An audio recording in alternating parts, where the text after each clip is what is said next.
All right, so we're diving deep into a Premier League match. Okay. This one had it all. We're talking Crystal Palace versus Newcastle United. Oh, yeah. I remember this one. This was a good one. Palace, they were fighting, right, like really fighting to stay out of that relegation zone. Absolutely. Every point matters at that stage. Yeah.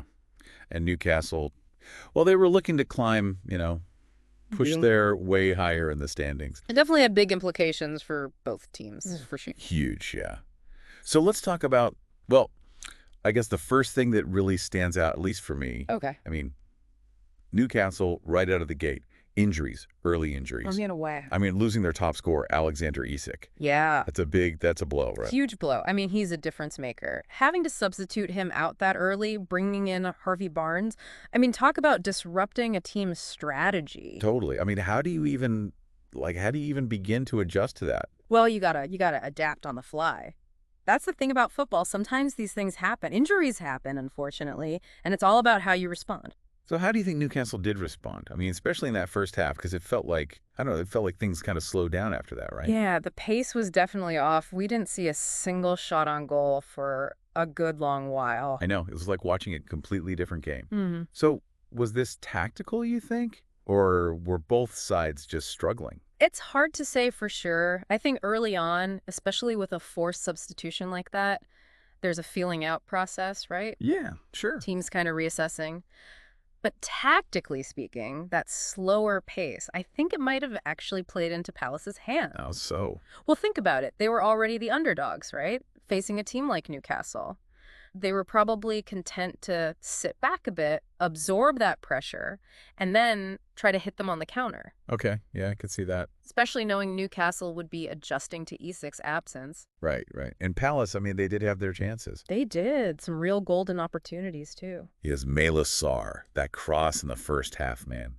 So close. And Ibrahim Eze's free kick, too, just inches away. Inches. Do you think those missed chances, especially for a team fighting relegation, do you think that starts to mess with their heads a little bit? Oh, for sure. I mean, missed opportunities are tough for any team to swallow. But when you're in a situation like Palace, fighting tooth and nail to avoid relegation, those misses can be incredibly deflating. Yeah, like every goal feels so much more important. Exactly. You could almost feel their frustration building as that first half went on. Totally. And then, well, the second half. Newcastle comes out, and it's like a different team. Night and day, right. Like they finally found their rhythm, started applying some serious pressure. What changed, do you think? Well, I think they had time to regroup, process that first half, figure out how to play without Isak.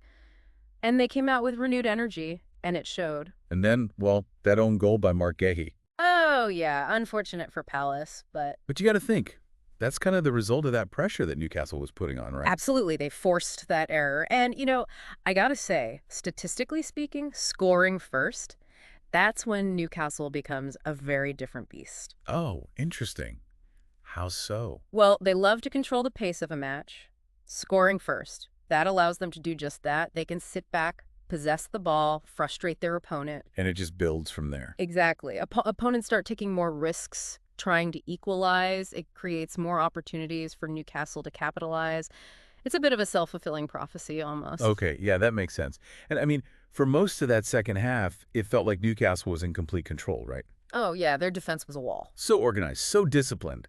Palace could barely get a sniff at goal. It really did look like they had it in the bag. Right up until the final moments. Laugh slightly. That ending. Talk about a finish. Daniel Muñoz, after nearly scoring earlier, comes through with a game-tying goal. Deep into stoppage time, too. Talk about a redemption moment.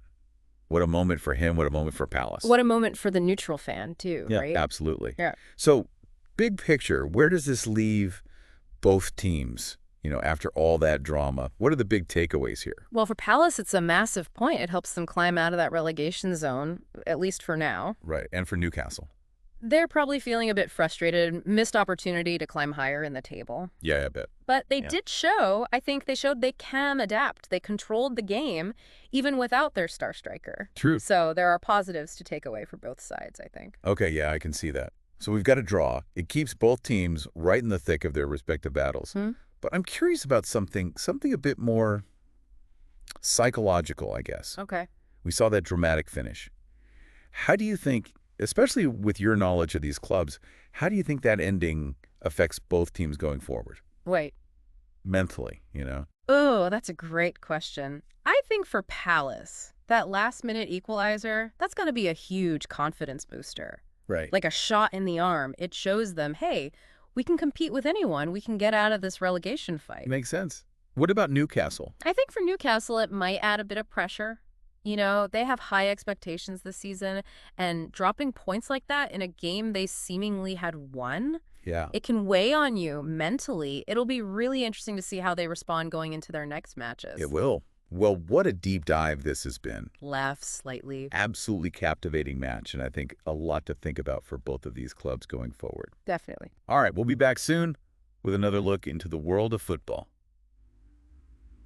Until then, enjoy the beautiful game.